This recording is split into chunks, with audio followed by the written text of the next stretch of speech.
It was a hugely unfortunate incident, and we're, as you say, launching an investigation. It's going to be led by Baroness Sarah Hogg. She's going to be helped by Professor Kieran Martin, who was the chief executive, he's the former chief executive of the National Cybersecurity Centre. They're going to report to the Treasury Select Committee and to the Chancellor. I think that will happen quickly, within a few days, hopefully by sometime early next week. This is a very serious incident, and the OBR is determined to get to the bottom, find out what happened, make sure it never happens again. OK, yeah, we spoke to Dame Meg Hillier yesterday, the chair of that select committee that you mentioned. Does it mean reforms for the OBR? Would you go as far as that? I mean, obviously the report has not come yet, but is that your instinct, or is this a one-off? Well, I think we have to wait to see the results of the investigation. And as I say, Kieran Martin is an expert on cybersecurity. I think they will absolutely uncover what happened, and we wait to see the results of that. In terms of the actual budget, are we right in saying that these are two of the biggest tax-raising budgets on record? There's a graph on the Bloomberg terminal if you want to compare it. I mean, the previous such large tax-raising budgets, most of them go back to the 70s. So it's decades since we've seen this kind of tax-raising budget, and yet they do nothing, very little for growth, and the OBR's downgraded economic growth for the UK. Is that your scoring?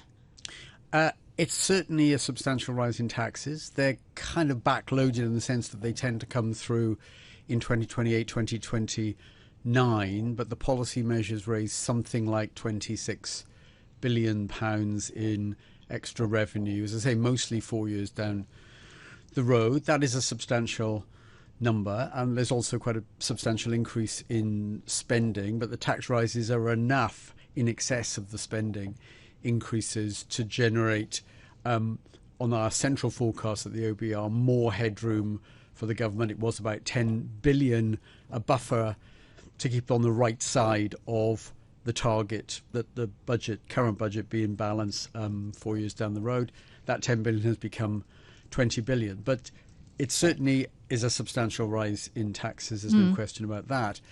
The growth forecast has been downgraded a little. Yes. Not related to the government measures announced yesterday, but rather just a reassessment by the Office for Budget Responsibility of what is the realistic central estimate of the likely trend productivity growth rate for the UK economy based on what's happened over many years looking backwards.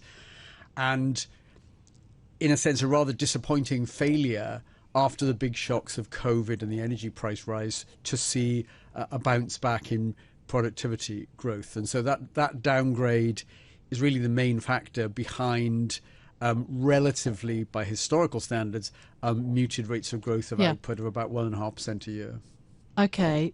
Paul Johnson, economist, former director of the IFS, was on the programme just a few minutes ago. He says that there was no sense of reform or direction.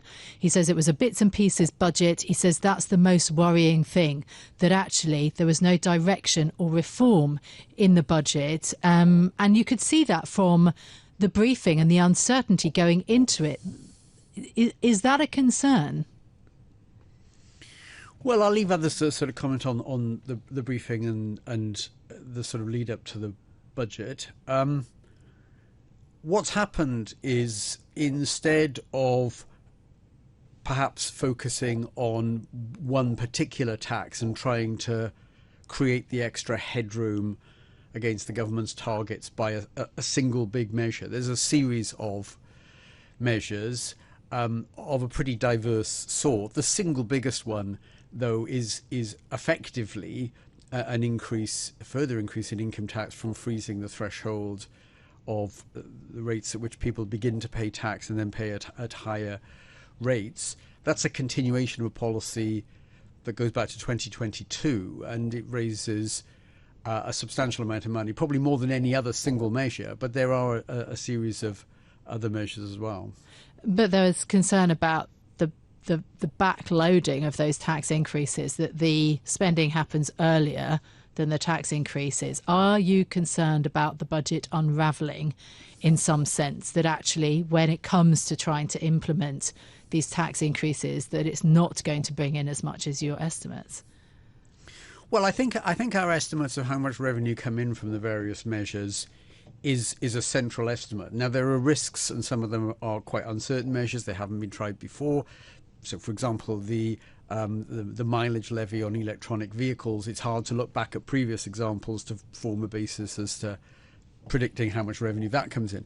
But I think for each of the tax measures, what we try and do at the OBR is form a realistic central expectation. Of course, there's uncertainty, but it's symmetric uncertainty. It's uncertainty which could mean that the revenues are bigger than we think. They could mean that they're smaller than we think, but we think they are sort of central estimates. And of course, that's one reason, that uncertainty plus the uncertainty of shocks that hit the UK economy, why there is a margin against hitting the target some years down the road. And that's bigger, as I say, that's rather substantially bigger than it was back in March. Okay. The Chancellor appears to have scrapped, you mentioned the income tax rise because you gave her, the OBR gave her, a much improved outlook. How did the forecast change? How much did the kind of pre-measures in terms of the headroom change?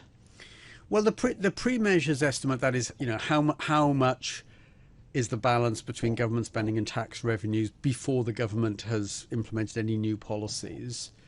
That number was for just being on the right side of the target, but by a wafer-thin amount of about £4 billion, which is very small in the context of an economy that's 3 trillion billion large. So that forecast was not that there would be an obvious miss on the government target, but that most of the headroom had essentially gone, and that was there back in toward the end of October. Of course, that meant that in order to rebuild headroom, there had to be a sort of net tightening in policy. Obviously, there are many ways that the government could choose to fill the gap, if you will. So sorry, are you saying that there wasn't an improved forecast offered? Well, the forecast, the pre-measures estimate, which is, what the government would look at and see, well, how much have we got to play with? What do we need to do if they decide to try and build up headroom? That was just about the right side of hitting the target, but by a wafer-thin margin. It was clear that the government wanted to build headroom in excess of what had been there before, and they had many ways of doing that. And they've gone with the package that we saw released yesterday. Mm. In terms of the dates that were taken for the market rate path, they were agreed at the start of the process, right? So the Chancellor knew in advance. Is that standard practice? Yes, because we need to set a basis for the forecast, which we then can put together based on a particular explicit assumption about the path of interest rates. Now, we use market expectations of interest rates. We look at gilt yields. We look at expectations of where the Bank of England policy rate will go. And we need to set that and then make forecasts about what the implications of that are and all the other things that affect the UK economy. So you have to pick a particular window. It's obviously helpful in producing the most up-to-date forecast that you use a recent window. And one can use a slightly more recent window for the purely fiscal implications of what debt interest payments might be than you can use to set the interest rate background for the more general economy forecast. And that's why we used a slightly later window for gilt yields and expectations of bank rates, set all that out right at the beginning of the process.